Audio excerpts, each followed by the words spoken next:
Sveiki, čia Mantas iš Matiekos. Norėjau šį kartą padaryti tokį trumpą video. Aš klausius gal apie daugiau negu 10 ar 15 minučių, eigoj matysim. Dėl ko šiek tiek pasipiktinau, kai ruošdamasis su viena iš savo moksleivių, 10-okų pagrindinio ugdymo pasiekimo patikrinimui, bandėm su jas spręstis būtent šį, kaip pasakyti, šedevrą ar meno kūrinį, atsiprašant. Ir kai kuriuose vietose tiesiog lipom į medį, nes, aišku, negaliu sakyti, yra uždavinių, kurie atitinka 10 klasės programas, išsprendžiami, visiems turėtų būti prieinami, viskas tvarkoja. Aš suprantu, kad turėtų būti uždavinių ir tokių, kurie, kad atfiltruoti 10-tukininkus, viskas tame tvarkoja. Bet duokit jūs moksleiviams šansą, tie žmonės, kurie sudarinėja ir skelbia šitas užduotis viešai, kad aš kaip suprantu, tikslas turėtų būti, kad vaikai galėtų išsispręsti ir pasitikrinti savo žinias. Tai pavyzdžiui, atsakymą parašytą, dabar jeigu žiūrint į kažkodėl istorijos valstybinę, aišku, čia nežinau dėl ko čia istorijos, bet tegul būna. 15 uždavinė, atsakymus turėtų būti laivas nepraplauks, tai gal duokit kokius nors gairės, kurie uždaviniai bus vertinami komisijos ar mokytojų, kurie uždaviniai bus vertinami roboto, kurie bus gal dirbtinį intelektą kokį panaudokit, jeigu ten neužtenka patiems ar... gerai, atsiprašau, šiek tiek gal išsiplėčiau prie esmės. Tai keletas tokių uždavinių, kaip pavyzdžiui 25, jį įsikopijavau ir trumpas sprendimas. Dabar sulyginti sprendimą, koks pateiktas jūsų schemose vertinimo ir sprendimas, čia gal ne šitas, 25, atsiprašau, ir koks būtų sprendimas, kurį normalus standartinis 10-okas turėtų atlikti. Tai visų pirma, kas duota? Duota, kad KL24, viskas tvarkoj, duotas spindulys, viskas tvarkoj, duota, kad yra statmenos, kas reiškia, jeigu yra statmenos, tai dalina spindulys stygą į 2 dalis. Tai tas 2 dalis bus po 12 ir nusibrėžia spindulį, gaunam tikrai įdomų, gražų, tvarkingą Pitagoro teoremos uždavinį. Čia jokių priekaištų nėra. Išsprendžiam ten 13 kvadratų minus 12 kvadratų, gaunam 5 ir mūsų OP atkarpa bus lygi 5. Dabar prašo klausimas surasti, kam lygui atkarpa PM. Pasižymime PM. Ir gan nesudėtingas, tikrai vertas 2 taškų. PM arba MP bus lygu 13, atimti 5 ir gaunam 8. Čia priekaištų nėra, tikrai 10-okams gan geras uždavinys.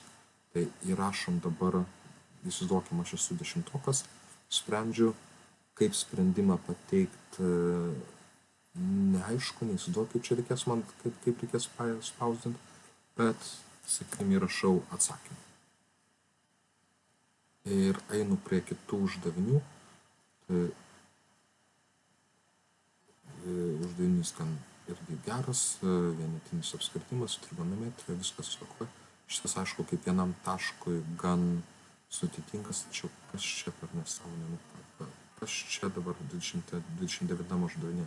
Aišku, aš per daug neišsiplėsiu, nes jam reikėtų atskiro video, bet jeigu esate 10-okai ar 11-okai, arba bet kokio normalaus proto ar intelekto žmogus, pabandykit jūs jį išsispręsti ir atsirinkti, kuris iš šitų yra variantų teisingas. Čia sprendėmės su kolega, išsprendė, bet čia tiesiog daug reikalinga žinoti ir taikyti savybių, didelio pastabumą ir tikrai ne 10 klasės lygių. Nebent galbūt koksai 10-okas, kas ten olimpiadų prizininkas, nugalėtojas, bet būkit geri, nedarykit su kitoks, neskriauskit ir nevarykit vaikų į depresiją. Dabar paskutinis uždavinys, lyg ir turėtų būti sunkiausias, nėra jisai labai sudėtingas, tai sprendimas gan įdomus, tai pokytis.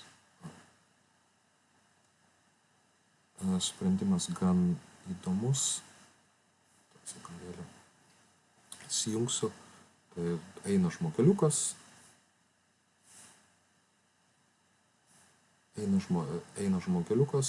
žiūri į bokštą,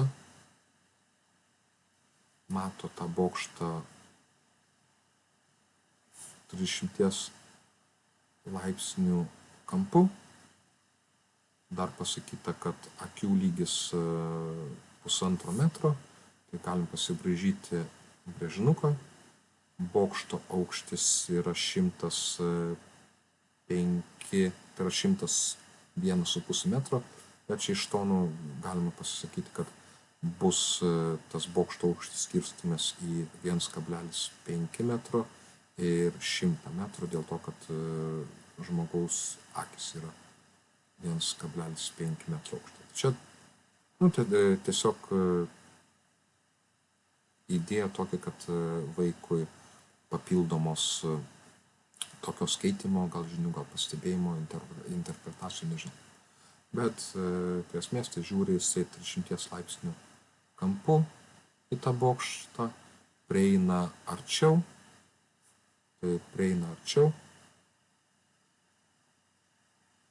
ir pradeda žiūrėti į tą bokštą jau kitų kampų, tai tą bokštą jau mato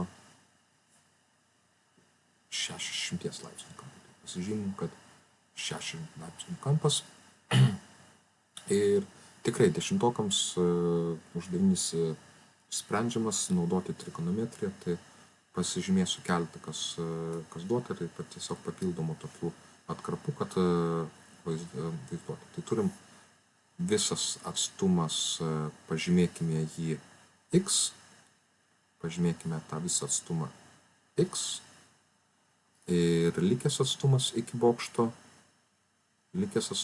bokšto, pažymėkime jį y.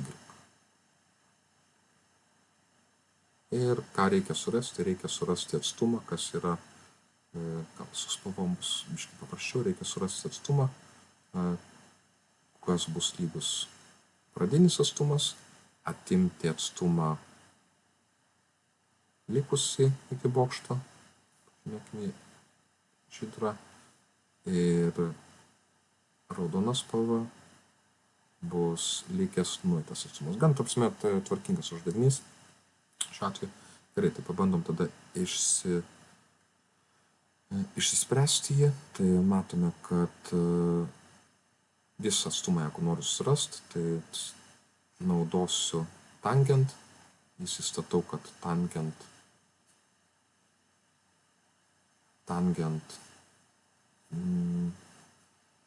30 lygų statinis prieš tai 100, padalinta iš statinio greta, kas yra x.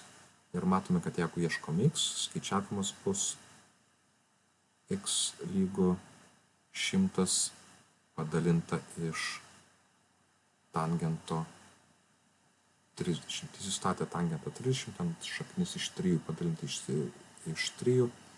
Nepasus, kaip skaičiuoti, tiesiog parašysiu, kad atsakymas turėtų gautis 300 šaknų iš 3 padalinta iš 3. Aš galima suprastinti iki 100 padalinti iš šaknų iš 3, jeigu reikėtų prasminti, bet reikės mums šito skaičio tolimesnės skaičiavimas. Tai tiesiog galiu parašyti, kad suprasmintas būtų 100 šaknų iš 3. Lygiai tokiu pačiu principu susiskaičiuojam y, tai atstumas, kuris yra likęs. Vėl paimsiu tą patį trikampiuką, kuris pagelbės skaičiavimus. Tai dabar imsime tangent 60. Tai tangent 60 bus vėl tas pats 100, tik dabar padalinta iš y. Tai y bus lygus 100 padalinta iš tangent 60, įstatom tangent 60, kas yra šaknis iš 3, panaikinę iracionalumą gausim 100 šaknų iš 3 padalinta iš 3. Tai turim dabar x, pažymėsiu, kur tas mano. Turim x, jeigu mes iš x atimsim y, jeigu mes iš x atimsim y, gausim atstumą, kurį tas žmogeliukas nuėjo. Tai pasižymiu x minus y, įsistatau reikšmes, gaunu, kad 300 šaknų iš 3 minus 100 šaknų iš 3 padalinta iš 3. Ir atsakymę turėtumėm gauti 200 šaknų iš 3, kur prašo, jeigu nurodyti atstumą metrais, tai ar čia mums reikia suapvalinti, ar apytiksli. Na, aišku, apvalinti, jeigu neprašo, bet lyg ir nesako, kad nereikia apvalinti. Labai kaip 10-okas turėtų šito vietoj elgtis, sunku pasakyti, bet, sakykime, aš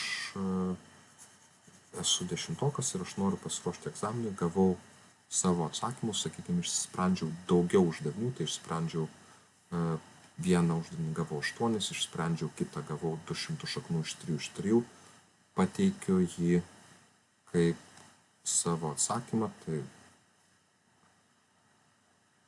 rašau 200 šaknų iš 3 dalinu iš 3, tai kur čia dalinti?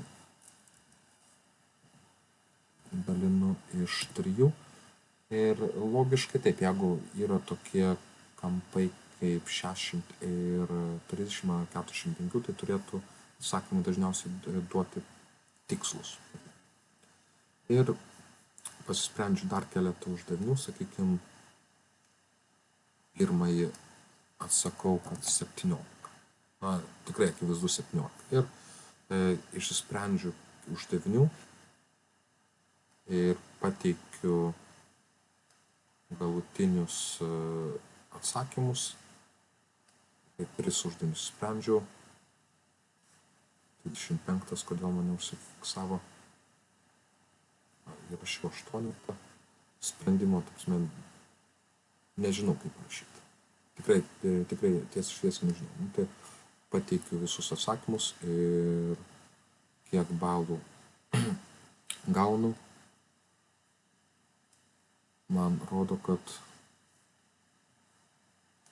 pateikti 1 iš 27 automatiškai vertinimų uždavinių. Tai vadinasi, pats pirmas įvertintas buvo teisingai, kitus uždavinius sprendžiau, jie ar tai vertinami, ar tai nevertinami, nėra jokių gairių. Ir susitikrinti, jeigu noriu, su atsakymais, tai iš kur, kodėl man atsakymai yra 8 ir 18. Ar jūs sudarė šitą uždavinyną ir savo vertinimų sistemą, ar jūs ją bent jau skaitėte patys? Čia yra labai didelis klausimas. kadangi grįžtant jeigu prie to uždavinio, aš suprantu, kur galima gauti 18, jeigu mes MP sudėsime su spinduliu, atsiprašau, baigėsi mano sesija, tai aš suprantu, jeigu mes sudėsime 18, bet ten visiškai kitas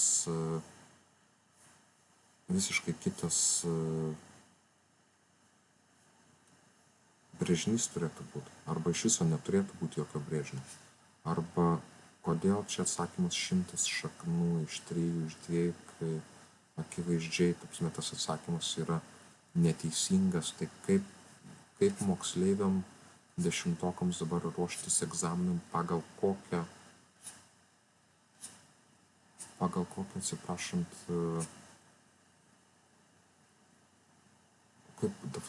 kaip pagal šitą nesąmoningą jūsų išleistą beta testavimą, tai jūs gal testuokite su pelėm, su varlėm, aš nežinau, testuokite su kažkuotais, bet taip palikit vaikus, su šansu, kokį nors duokit jam šansą ir nevarykit depresijos, užtenka dabartiniams 12-okams, ką padarėte su tais visais pavyzdiniam užduotim. Tai biškį galvokit, tiesiog skirkit tam laiką, tiesiog, aišku, aš negaliu skųstis, nes jūsų sprendimai tiesiogiai man užpildo grupės, man tiesiogiai atneša labai daug pinigų, turbūt 3 ar 4 kartus didesnės pajamas negu normalaus standartinio mokytojo dirbančio mokykloje, bet būkit geri, pagalvokit šiek tiek apie vaikus, nes jų yra per daug paliktų nežinomybėje, nežinioje ir tiesiog nesuprantančių, ko iš jo nori ir ką jiems daryti. Ir tiesiog nedarykit iš jų durnių. Tai tiek iš manęs, vėliau pabandysiu paleisti seriją 12-oko egzaminams. Tai gero likusio vakaro.